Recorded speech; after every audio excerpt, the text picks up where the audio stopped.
Bismillahirrahmanirrahim. Dewi, ayah bakar no dupa 4 atau 5 taruh dalam. Iya. Bismillahirrahmanirrahim. Assalamualaikum warahmatullahi wabarakatuh. Assalamualaikum. Dinten pitu pekenan gangsal dina sasi taun windu. Para buyut, para leluhur, ya Allah, dat kang ulas asih, kang murah, ridho pangestu, panjenengan sedaya. Mugi dados rahmat dumateng manungsa. Ayo para murid, para santri, para pemirsa, ini sesuatu hal yang super rumit juga ini. Biar ke depan manusia atau kita, terutama umat yang ada di negara Indonesia dan khususnya di Jawa, kalau menyebut alam gaib biar tidak salah ya, ini karena pemahaman yang salah kaprah ya, sehingga kadang leluhur kita itu pulang, kalian sebut itu jin, itu sebenarnya sangat berdosa, kita tidak boleh salah ya. Makanya guru memberi pemahaman yang tepat ini, betul-betul dipahami ya. Ini dibedakan tentang alam ya, biar tepat nanti. Ini di dunia ya. Tatkala manusia itu nyawa atau ruh atau apapun dikatakan meninggal atau tilar donya atau sedo ya, keluar ke gaib, itu disebut alam akhirat. Jadi alam akhirat itu luas setelah ruh keluar dari tubuh, bukan sukmanya ya. Ruhnya keluar atau meninggal itu masuk ke alam akhirat. Itu. Jadi akhirat ini bukan bahasa Arab loh ya.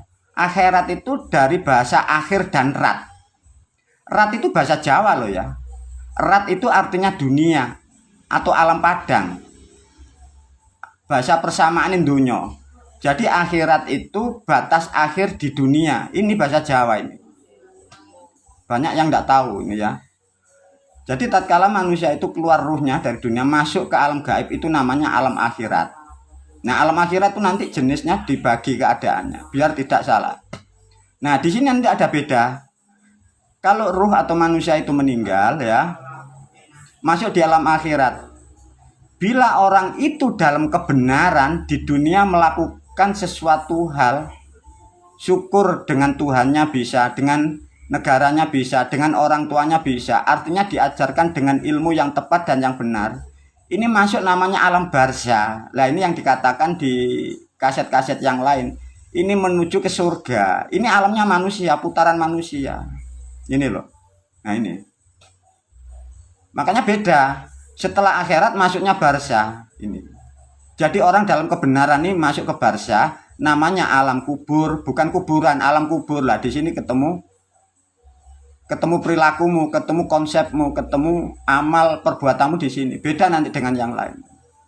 Nah, di kaset yang lain diterangkan kalau di sini proses di surga itu nanti diturunkan lagi. Nah, ini untuk manusia ya, biar lebih detail ini. Baru kalau dari bumi, dimanapun manusia kita berada, bila dari arah kanan kita, kalau ilmu kita mampu, itu arah ke kanan sedikit, ini masuk ke alamnya moyang, ada yang nyebutnya para dewa. Kalau dari arah tubuh menghadap kemanapun, itu arah ke kiri sedikit, kalau ilmu dan cukup, itu bisa masuk ke alam jin. Nah, ini loh bedanya nanti, biar kita manusia terutama yang diberi pemahaman tidak salah paham memahami atau menyebut leluhur kita ya. Alam jin ini beda. Jin itu ada dua makhluk atau dua suku atau dua alam. Nenek moyang kita menyebutnya ada jin prayangan, ada jin bumi. Kalau jin prayangan ini sangat kecil kemungkinan masuk ke alamnya manusia. Beda tempatnya di sana, beda, ada beda. Ya. Ada jin prayangan. Kalau jin bumi ini sangat dimungkinkan bisa ke bumi. Tapi ini pun juga sangat jarang, ada sesuatu peristiwa yang penting. Bukan seperti nenek moyang ya, beda. Dikasih gambaran ciri-ciri identitasnya. Biasanya saudara-saudara ini yang dari bangsa jin ini bertaring biasanya ini. Rata-rata di situ. Semakin tajam taringnya, derajatnya semakin tinggi di sana ini. Biar paham manusia terutama di Jawa, biar tidak salah. Leluhurmu pulang dikatain jin, itu orang-orang nggak ngerti itu. Hati-hati ngikuti pemahaman orang-orang seperti itu ya. Lah di antara alam jin perayangan dan jin bumi ini ada di tengah-tengah ini namanya siluman. Ini bangsa siluman. Ini ada sendiri. Ini bisa seperti jin juga seperti jin, tapi kastanya beda ini. Ada kastanya sendiri ini. Ya, biar lebih paham, ada jin perayangan, ada jin bumi, ada siluman, ada moyang, ada dewa, beda. Ada alam barzah, ada alam akhirat. Nah, ini yang penting ya. Lah baru masuk di alam akhirat setelah manusia itu meninggal. Lah ini yang jadi sering disebut namanya roh gentayangan itu. Lah roh gentayangan ini dihasilkan dari perilaku di dunia, pola pikir yang salah, pemahaman yang salah diimani. Sesuatu ilmu yang gak dunung. Kata nenek moyang kita begini, ilmu gak dunung kok mbok lakoni gitu loh. Jadi ilmu yang tidak ada hubungan dengan kebenaran itu biasanya asumsi atau cerita atau mitos dilakukan. Artinya tidak simetrik dengan jiwa manusia, tidak simetrik dengan pola pikir manusia. Tapi dilakukan karena dia tidak ngerti lah, itu disebut menjadi sukma rusak atau pikiran rusak atau error. Lah itu biasanya meninggalnya, ini namanya jadi roh gentayangan ini.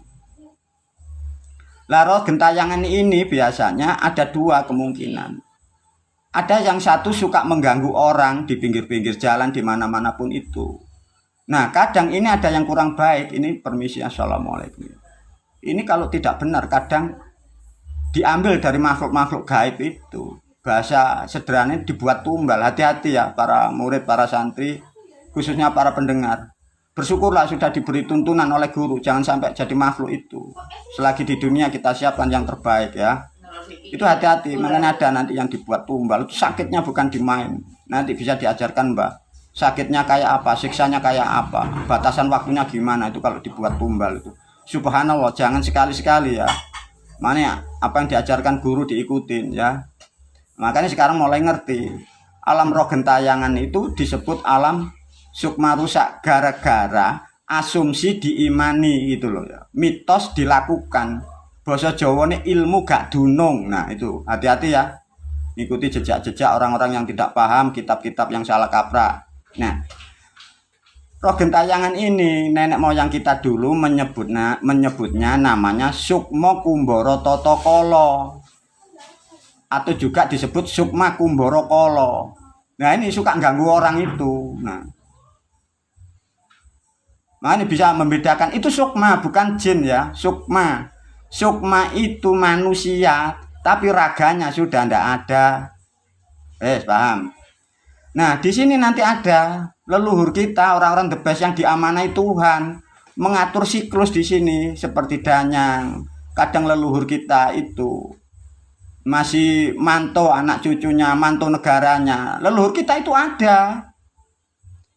Itu memang diperintah Tuhan, mempunyai kewajiban seperti itu. Satu contoh, pernah dengar Sabdo Palono Yogenggong yang Musemar itu menjaga Pulau Jawa. Itu diamani yang Maha Kuasa untuk menjaga di sini. Kalau dinilai statusnya itu dewa, tapi kalau disebut itu Sukma Kumbara Tata Jaya. Artinya leluhur kita yang mampu, yang bisa membantu anak cucu di dunia. Lah tinggal cara membantunya jangan digambarkan seperti manusia.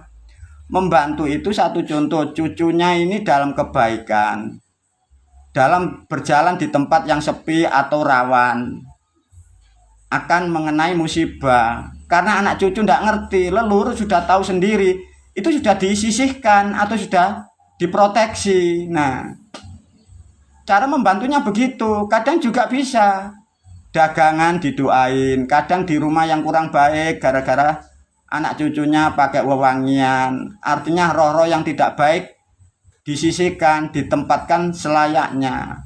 Itu namanya Sukma Kumbara Tata Jaya. Nah ini rata-rata kita nyebutnya ini para wali leluhure awake dhewe, leluhur orang Jawa atau danyang-danyang kita atau raja-raja kita itu. Untuk dibedakan ya, makanya ada namanya Sukma Kumbara Tata Jaya. Ini manusia pilihan Tuhan. Bisa guru membantu anak cucu, bisa.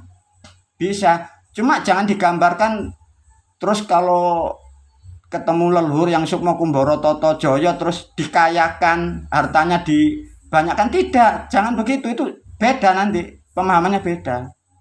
Namanya leluhur ini manusia jenius, manusia pandai, tidak mungkin apa bahasanya melebihkan harta anak cucunya, yang dikhawatirkan malah rusak.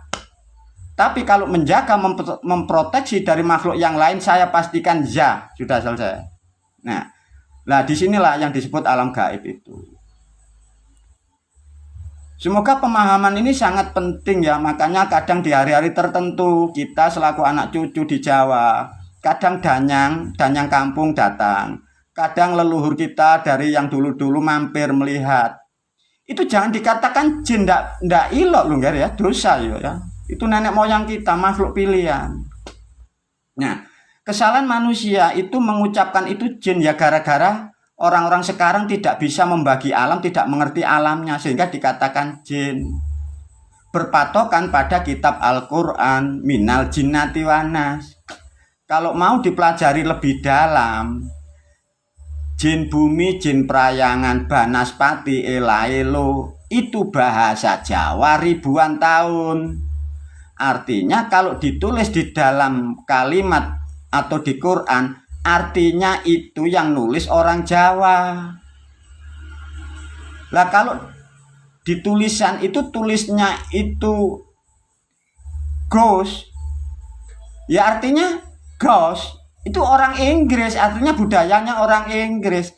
Jin itu bahasa nenek moyang, asalnya dulu bahasanya itu jim. Berhubung konsonannya dirubah menjadi nun, menjadi jin. Nah, ketemu ya. Semoga ini pemahaman untuk terutama para murid, para santri, para pendengar.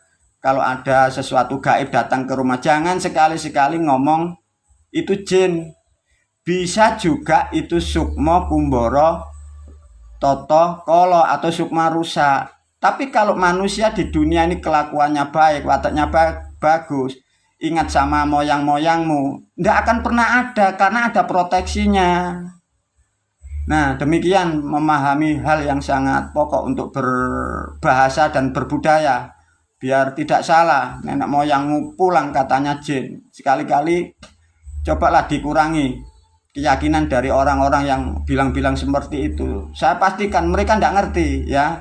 Semoga ini menjadi tuntunan terutama kita ke depan akan berbangsa dan bernegara, membuat, mengucapkan dan mengatakan sesuai dengan apa yang kita maksud biar tidak salah.